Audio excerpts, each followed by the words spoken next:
بسم الله الرحمن الرحیم ګرانو کتونکو زم تاسو ورو دي شان خان او تاسو ګوري په بګ هپ ټي وي قدرمن دا ویډیو کلیپ به تاسو لغونه کې مختصر کتلې وي دا په چرسدي د سیمې سره نسبت علاقه ده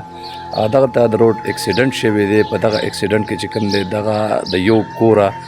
15 دوه ماشومان یو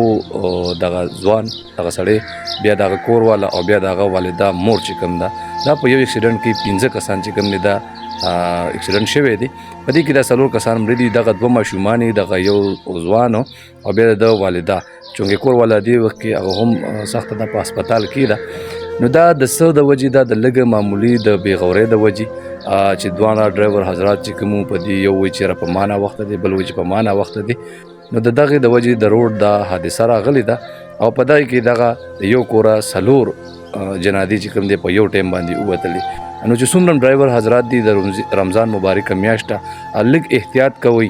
او لږ سوچ کوئ چې لږ په احتیاط باندې خیر دی یو ځای ته به تاسو یو 15 منټه لیټ ورسئ یا په روډ باندې چې کوم دی تاسو کټینګ کوئ نو لږ احتیاط کوئ چې آیا بل سایډ ته ګاډي را روان دی که نه روان احتیاط ډېر اهم او ډېر ضروري خبره ده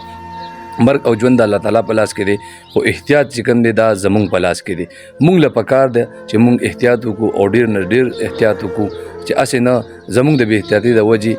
د چا کور وران شي او یا د بې احتیاطۍ د وجې زمونږ ژوند په خپله لاړ شي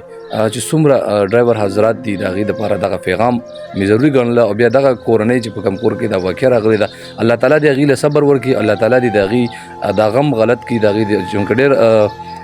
لوی غم دی چې په یو کور نه په یو ټایم باندې څلور جنازې وځي نو دا ډېره د افسوس خبره ده چې بیا